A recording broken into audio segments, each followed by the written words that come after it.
vamos a ver lo que son las rotaciones. Los que han llevado mecánica clásica, mecánica analítica sobre todo, sabrán que las rotaciones están muy relacionadas con el momento angular. Y están relacionadas por lo que es el teorema de Noether. Y las rotaciones nos van a servir para introducir lo que son los operadores. Entonces, ¿qué es lo que son los operadores? Los operadores lo que hacen es que tomas un estado y me va a dar otro estado. O sea, los operadores me transforman un estado en otro estado, ¿no? Entonces, como ejemplo de operadores, en este capítulo vamos a tomar a las rotaciones, ¿no? ¿Y por qué las rotaciones? Porque, como les digo, están muy relacionadas con lo que es el momento angular, ¿no? Y el momento angular, el spin, obviamente, es un tipo de momento angular. Y la parte de mecánica matricial, ¿no? Viene porque nuestros bras, ¿no? Y también los operadores los vamos a representar ahora como ya sea vectores columna, vectores fila o como matrices, ¿no? Esta forma de expresar a estos objetos, ¿no? Que son abstractos resulta muy útil al momento de hacer cálculos, sobre todo, ¿no? Todas las cantidades que nosotros queremos calcular la podemos expresar como operaciones matriciales, ¿no? Entonces a eso se le llama mecánica matricial, ¿no? Y fue desarrollada allá por los años cuando empezó la mecánica cuántica, ¿no? Con Heisenberg, Jordan, Pauli, Born, a diferencia de la mecánica ondulatoria, ¿no? Donde ahí con lo que trabajas es con la ecuación de Schrödinger, ¿no? O sea, esta, como su nombre indica, usa matrices, mientras que la ecuación de Schrödinger es una ecuación diferencial, ¿no? Los físicos de la época estaban más acostumbrados a trabajar con ecuaciones diferenciales, por eso la ecuación de Schrödinger se les hizo más conveniente, ¿no? Vamos a empezar viendo cómo expresar Bras y Ketz de forma matricial. Entonces recuerden, ¿no? Que un estado psi cualquiera yo lo puedo expresar como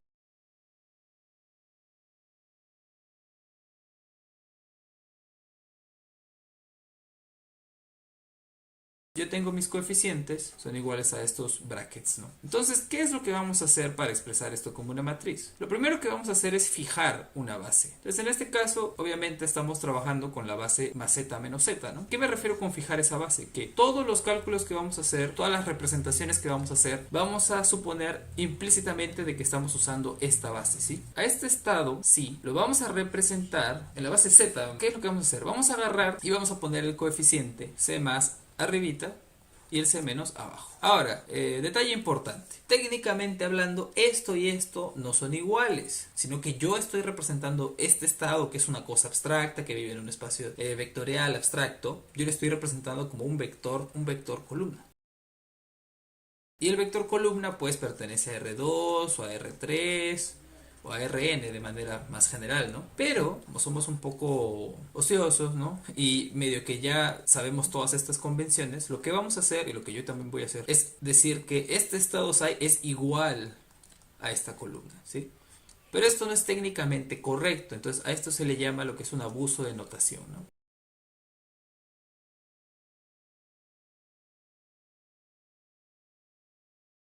Pero cuando nosotros ya trabajamos todo con matrices y mientras sepamos cuál es nuestra base, no hay ningún problema, ¿no? Nos vamos a entender. Para algunos ejemplos, ¿no? El estado más z, ¿no? Esta es la base, pero yo puedo escribirlo como 1 por más z más 0 por menos z, ¿cierto? Entonces, este vector más z lo puedo escribir como el vector 1, 0. Ahora, y si quiero escribir el menos z, es 0 más z más 1 menos z, ¿no? Entonces si yo quiero escribir el menos z, esto va a ser igual a... Y por ejemplo también tenía el más x, ¿no? El más x era...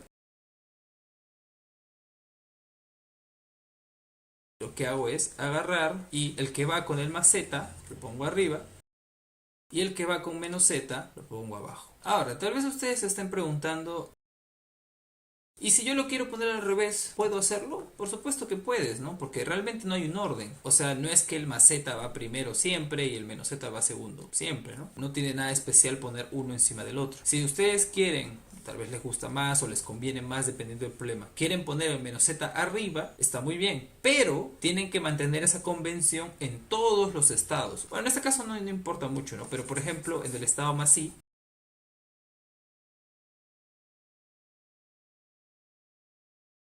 entonces, si yo quiero expresar el estado más i, vendría a ser Entonces acá yo ya tengo que mantener ese orden, ¿no? Porque si yo lo invierto, yo obtengo otra cosa. Y si yo empiezo a operar, por ejemplo, quiero calcular más z más i, ¿no? Voy a obtener el resultado incorrecto. Ok, veamos ahora cómo expresar los bras, ¿no? Para pasar de ket a bra, lo que hacemos es que cambiamos todos los kets por sus bras. Pero a los coeficientes o a los números, mejor dicho, tenemos que sacarle su complejo conjugado. Porque esto en general, recuerden, son números complejos, ¿no? Ahora, ¿cuál es la representación matricial de estos bras? Para hallar cuál es la representación matricial o para proponer tal vez cuál es la representación matricial, tenemos que recordar que todos nuestros estados en la mecánica cuántica están normalizados, ¿sí? Recuerden, porque esto representa una probabilidad, o sea, representa la probabilidad de que una partícula en el estado sí, yo la encuentre luego en el estado sí. Entonces, ¿cuál debe ser la probabilidad de esto? Debe ser 1, ¿no? Entonces esto es igual a 1. Y también, ¿no? Si yo agarro y, digamos, desarrollo todo esto en función de la base y pongo el otro también, entonces esto era igual a... Y también podríamos expresar como...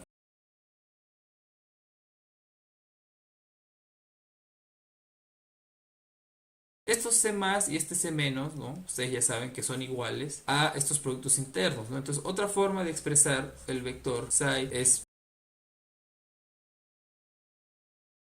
Estos de acá son los del ket y estos de acá son del bra. Entonces yo tengo que representar al bra de tal manera que cuando lo multiplique por un vector columna me dé esto de acá, o sea, me dé un número. ¿Cómo puedo hacer eso? Pero lo que sí puedo hacer es multiplicar el vector, ¿no? Porque ya habíamos dicho que el ket es un vector. Si yo lo multiplico por el vector fila, si ustedes multiplican esto, van a tener que es exactamente lo que tienen acá. Entonces, para que todo cuadre, yo puedo expresar el vector psi como este vector columna, ¿no? Y además, estos de acá era el complejo conjugado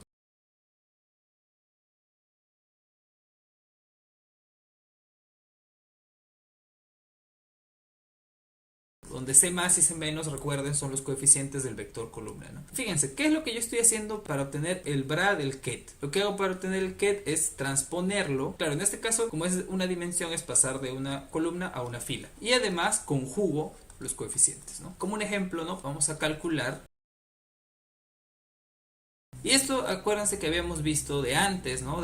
Habíamos visto del experimento 5 de la clase pasada que esto es igual a un medio, ¿no? Entonces ahora lo vamos a calcular. El ket más x.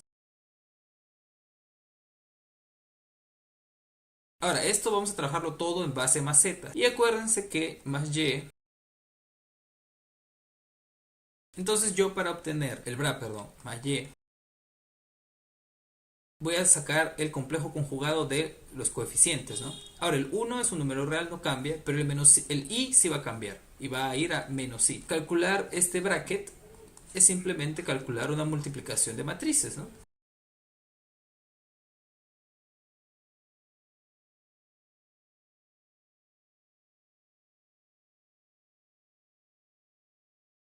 Entonces para sacar el módulo es el número por su conjugado. Entonces sería 1 menos i por 1 más i.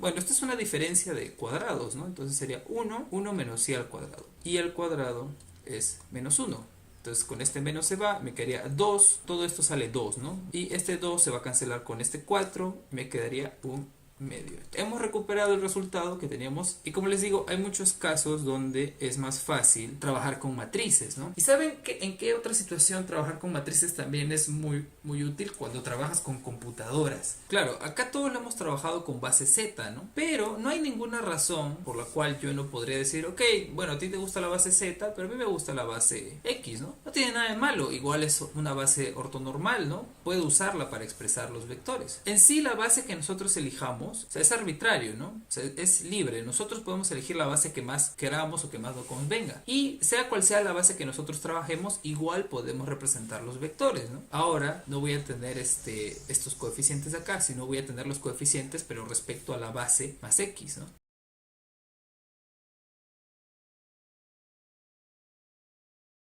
De igual manera, puedo agarrar estos coeficientes, ¿no? Y representar el vector. Ahora, esta representación va a ser distinta en general a la que yo tenía antes, que era con la base Z.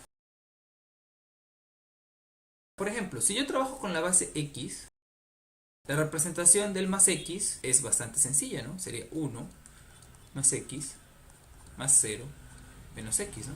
Pero esto sería igual al 1, 0, ¿no? Por eso es que no es del todo correcto decir que son iguales, ¿no? Porque yo les había dicho, oye, pero tú me habías dicho que el más X era esto, ¿no? Raíz de 2, 1, 1, ¿no? ¿Qué pasó? ¿Por qué ahora me dices que es 1, 0? Es que el más X no es esto, sino que yo lo represento en la base de spin Z mediante este vector. ¿No? En otra base, en la base de spin X, toma esta forma, ¿no? Entonces, dependiendo de la base que nosotros elijamos, los vectores toman formas distintas, ¿no? Por ejemplo, calcular esto que calculamos antes, puede que sea más fácil en la base más X, ¿no? Entonces, lo que ustedes tienen que hacer, ya se los dejo de tarea, es hallar la representación del ket más y en la base X, no en la base Z, sino en la base X. Ahora, ¿cómo hacen esto? Bueno, pueden partir de su representación en la base Z, ¿no? Por ejemplo, acá le ponen dos números, ¿no? A, B, pongan, ¿no? Entonces, una vez que tienen estos, ya pueden hacer esto. Y como este es 1, 0, va a ser más fácil calcularlo, ¿no?